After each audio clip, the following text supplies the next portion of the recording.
everyone. Welcome back to Kind Coach Stories. I am excited to be here today sharing with you the selfish crocodile. Before we get started, I would like to extend a very warm welcome to two of our readers.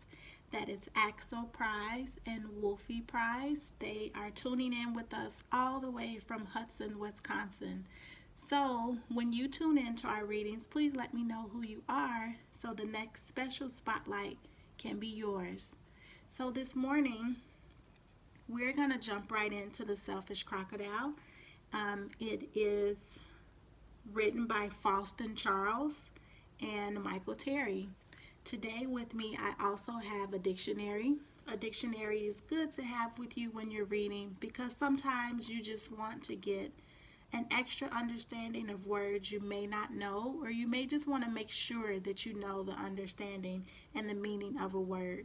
So I've already opened the dictionary here to the word selfish. And selfish means caring too much for oneself, caring too little for others.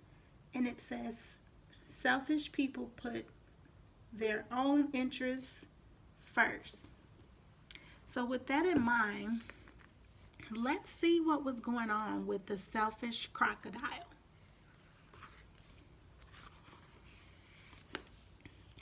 I'm going to hold the book back here so you can see the beautiful illustrations, and I will read the words for you.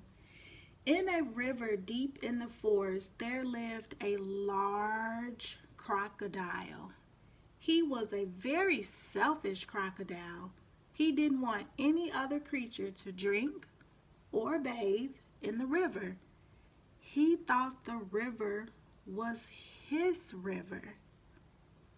Every day he shouted to the creatures of the forest, "Stay away from the river. It's my river. And if you come into my river, I'll eat you up." Look at their faces. He sounds scary. They look scared.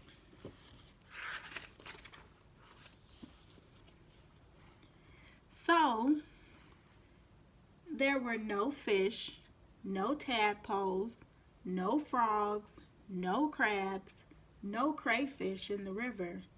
They were all afraid of the selfish crocodile. The forest creatures kept away from the river too. Whenever they were thirsty, they had to go for miles out of their way to drink in other rivers and streams. Look at them. They look so tired. They have to go far away to drink from the river. The one that's close to them, the selfish crocodile, won't let them use it. Every day, the crocodile lay in the sun on his great big back, picking his big sharp teeth with a stick.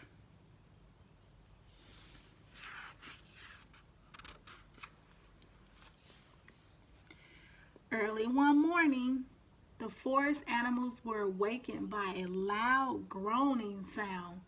Something was in terrible pain. The creatures thought it must be an animal caught by a crocodile.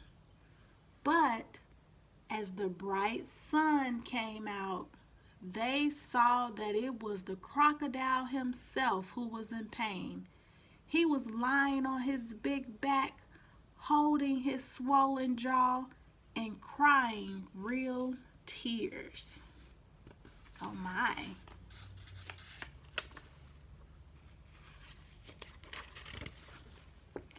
The creatures drew closer, but not too close. Some of them felt sorry for the crocodile. "What's the matter with him?" asked the deer. "I don't know," said a squirrel. "Maybe he's going to die," chirped a blackbird. "If that happens, it'll be safe to go into the river again," grunted a wild pig.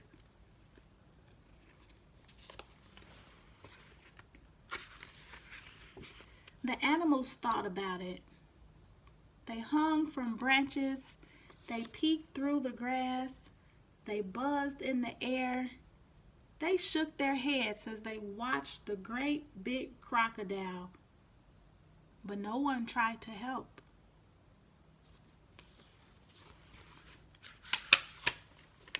Suddenly, a little mouse appeared, sniffing the air. He ran along the crocodile's tail, then onto his stomach. The other creatures stared. They're like, what is this little mouse doing? Isn't he afraid of the crocodile? The crocodile is mean to us. Why would he go near him? I think that's what they're thinking. Look at that mouse, chattered a monkey. He's either very brave or very crazy, growled a lion. He's going to be eaten for sure, said an iguana. The mouse crept along the crocodile's big neck and into his open mouth. There was a hush in the forest. Everyone's quiet. They're trying to see what's going to happen next. The mouse took hold of something and pulled and pulled and pulled. Finally, he pulled it out, put it on his shoulder, and walked out of the crocodile's mouth. The astonished creatures began to cheer. Yay! The crocodile sat up and said, "The pain is all gone." Then he saw the mouse walking down his stomach, carrying an enormous crocodile tooth on his shoulder. It was his tooth that was bothering him.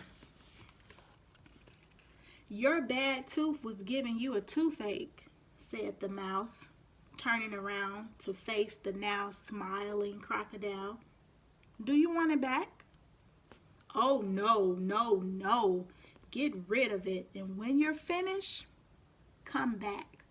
I have a present for you. The mouse buried the bad tooth under a tree, and when he returned, the crocodile had a nice, juicy nut waiting for him.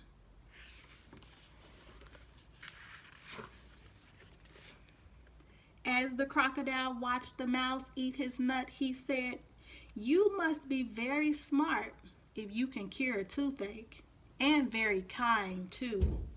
I'm so grateful, but what should I do if my toothache comes back?"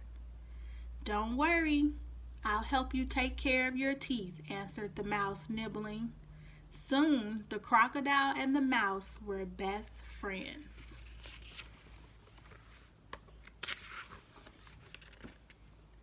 Not long after, the crocodile sent all the animals an invitation.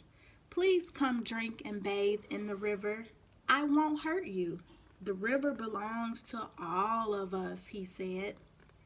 The creatures weren't afraid to drink and bathe in the river anymore. Although the crocodile was sometimes a little grumpy, they grew to love him. As soon as the river was once again full of fish and tadpoles and frogs and crabs and crayfish.